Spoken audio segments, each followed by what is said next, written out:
जय श्री श्याम दोस्तों, स्वागत है आपका भक्ति वाइब चैनल पर, जहां हम आपको सुनाते हैं श्याम बाबा के उन चमत्कारों की सच्ची कहानियां जो न केवल आत्मा को स्पर्श करती है बल्कि जीवन को एक नई दिशा भी देती है।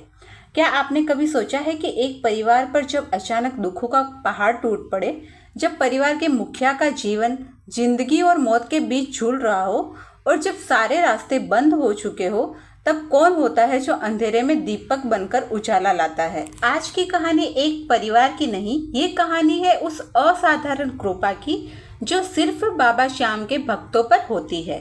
ये कहानी है विश्वास की, आस्था की और उस पल की जब विज्ञान भी हार मान जाता है और चमत्कार बोल उठता है, जय श्री श्याम।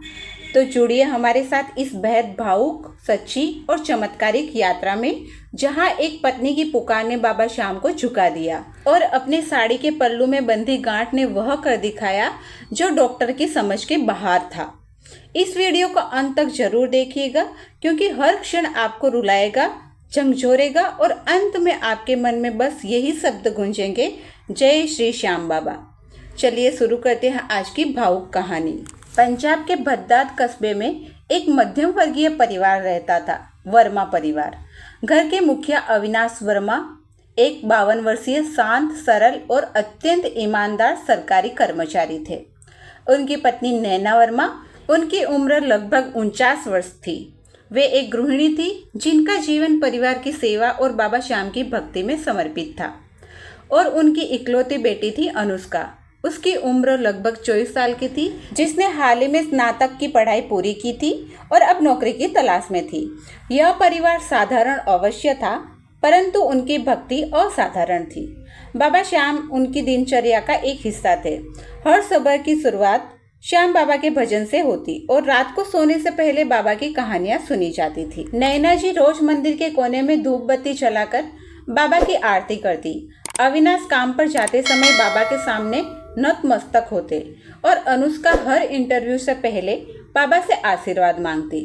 उनका मानना था, जो बाबा श्याम पर अडिग विश्वास रखता है उसका कभी अहित नहीं हो सकता। एक दिन अविनाश को सरकारी काम के सिलसिले में लुधियाना जाना पड़ा। यह कोई नई बात नहीं थी, ऐसी यात्राएं वे अक्सर करते थे। नैना ने बहुत ही प्यार से उनका टिफिन पैक किया। अनुष्का ने उन्हें गले लगाकर विदा किया। लुधियाना पहुंचकर अविनाश ने काम खत्म किया और रात को अपने गेस्ट हाउस में विश्राम कर रहे थे। तभी अचानक उनके सीने में दर्द उठा। शुरुआत में तो उन्होंने इसे थकावट समझा, पर दर्द धीरे धीरे बढ़ता ही चला गया। दर्द में उनको कुछ समझ में नहीं आ रहा था, इसलिए उन्होंने अपनी पत्नी नैना को फोन किया। उनकी आवाज़ कांप रही थी। नैना, सीने में बहुत दर्द है, मैं ठीक नहीं महसूस कर रहा हूँ। फोन करते ही नैना की आंखों में आंसू भर आए। उन्होंने तय किया, मैं खुद जाऊंगी अविनाश को लेने। रात का अंधेरा, लंबा सफर, गाड़ी चलाना, ये सब चुनौतियां उनकी श्रद्धा के सामने कुछ भी नहीं थी। नैना ने अनुष्का को जगाया और अविनाश की स्थिति बताई। अनुष्का भी घबरा गई, पर माँ के साथ चलने में संकोच नहीं किया। उन्होंने पड़ोसी से गाड़ी मांगी। सौभाग्य से वे मदद को तैयार हो गए। नैना ने गाड़ी स्टार्ट की। रात का अंधेरा, सन्नाटा, सुनसान सड़कें, लेकिन दिल में था बाबा श्याम का नाम। नैना गाड़ी चला रही थी, अनुष्का हनुमान चालीसा का पाठ कर रही थी। दोनों एक एक क्षण बाबा को पुकार रही थी। उनका यह सफर सिर्फ शारीरिक नहीं था, यह श्रद्धा की अग्नि परीक्षा था। लुधियाना पहुंचकर वे गेस्ट हाउस पहुंची। अविनाश का चेहरा पीला था, दर्द साफ नजर दिख रहा था। नैना ने उन्हें सहारा दिया और पास के डॉक्टर के पास ले गई। जांच हुई। डॉक्टर ने बताया, मसल्स में खिंचाव हो सकता है या गैस की समस्या हो सकती है, कोई बड़ा खतरा नहीं दिखता। डॉक्टर ने दवाई दे दी। नैना और अनुष्का को लगा कि बड़ी मुश्किल टल गई है। वे बाबा का धन्यवाद करते हुए घर लौट आए, पर नियति को कुछ और ही मंजूर था। अगले कुछ दिनों तक सब कुछ सामान्य रहा। अविनाश को आराम मिला। नैना ने सेवा में कोई कमी नहीं रखी। काढ़ा देना, समय पर दवाइयाँ देना और खूब सारा प्यार करना। अनुष्का भी हर पल उनके पास रहती। एक सप्ताह बाद एक रात अविनाश को फिर से सीने में दर्द उठा। इस बार और ज्यादा तेजी से दर्द हुआ। सांस लेना कठिन हो रहा था। नैना और अनुष्का घबरा गए। इस बार उन्होंने कोई देरी नहीं की, सीधा चंडीगढ़ के पीजीआई अस्पताल ले जाने का फैसला किया। रात भर का सफर, मन में डर और जुबान पर बाबा श्याम का नाम। चंडीगढ़ पहुंचते ही अविनाश को इमरजेंसी में भर्ती किया गया। ईसीजी, ब्लड टेस्ट, इको सब हुआ। रिपोर्ट्स आने के बाद डॉक्टर ने रिपोर्ट्स को देखा और उनको बुलाकर कहा, अविनाश जी के दिल में 2 ब्लॉकेज है, 80% तक ब्लॉकेज है, सर्जरी करनी पड़ेगी, तुरंत निर्णय लेना पड़ेगा। नैना की आंखें भर आई, वो निढाल होकर बेहोश होकर कुर्सी पर गिर पड़ी। अनुष्का ने उन्हें संभाला। अविनाश को भी ये सुनकर गहरा झटका लगा। अगली सुबह नैना अस्पताल के मंदिर में गई। उन्होंने साड़ी के पल्लू में एक गांठ बांधी और बाबा की मूर्ति के सामने रख दी। रोते हुए बोली, हे बाबा, अब ये गांठ आपकी है, मेरा पति अब आपके हवाले है। ये सिर्फ एक गांठ नहीं थी, यह नैना के पूरे जीवन की आशा थी। उन्होंने बाबा के चरणों में सब कुछ समर्पित कर दिया। अनुष्का ने जब अपनी माँ की तरफ देखा तो उसको उस दिन पहली बार नैना के चेहरे पर शांति लग रही थी। ऑपरेशन से एक दिन पहले डॉक्टरों ने फिर से टेस्ट किए और सारे रिपोर्ट्स निकाले। रिपोर्ट्स को देखकर डॉक्टर के चेहरे पर एक अजीब सा अचरज भरा भाव था। ब्लॉकेज में काफ़ी कमी थी। डॉक्टर को ये एक चमत्कार जैसा लग रहा था। उसको विश्वास नहीं हो रहा था कि ये कैसे हो सकता है। उन्होंने दूसरे डॉक्टर से भी सलाह ली। दोनों डॉक्टर ने एक दूसरे से सलाह मशवरा करके 1 सप्ताह तक प्रतीक्षा करने का कहा।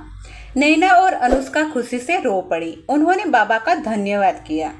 1 सप्ताह बाद फाइनल टेस्ट हुए। डॉक्टर ने रिपोर्ट्स देखकर अपने होश खो दिए। डॉक्टर गहरे सदमे में लग रहा था क्योंकि रिपोर्ट ही इतने चमत्कारिक आए थे, तो उसको विश्वास ही नहीं हुआ कि ऐसे रिपोर्ट कैसे आ सकते हैं। फिर से उन्होंने स्पेशलिस्ट दूसरे डॉक्टर को बुलाया और सारे रिपोर्ट्स उसको दिखाए। दोनों डॉक्टर को सच में विश्वास नहीं हो रहा था कि ऐसे कैसे हो सकता है। अब अविनाश के दिल में कोई भी ब्लॉकेज नहीं था। दिल पूरी तरह स्वस्थ था। ऑपरेशन की अब कोई भी ज़रूरत नहीं थी।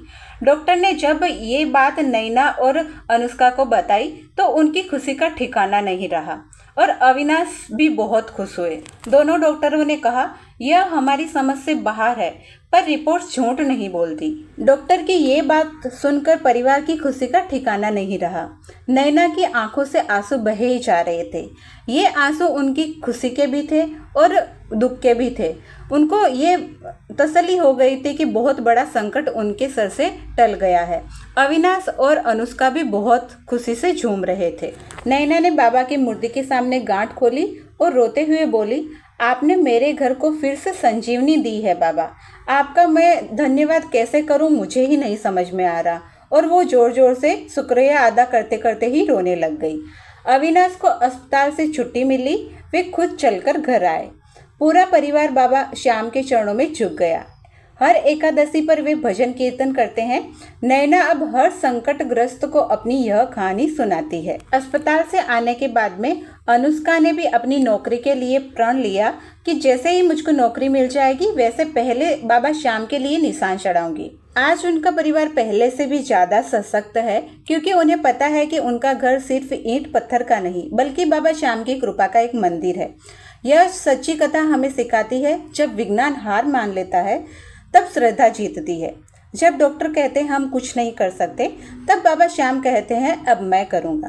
तो देखा आपने, जब दुनिया हार मान जाती है, जब डॉक्टर कह देते हैं कि अब कुछ नहीं हो सकता, तब खाटू के धनी अपनी लीला दिखाते हैं। अविनाश को वापस जीवन देना सिर्फ एक चमत्कार नहीं था बल्कि बाबा श्याम का साक्षात आशीर्वाद था।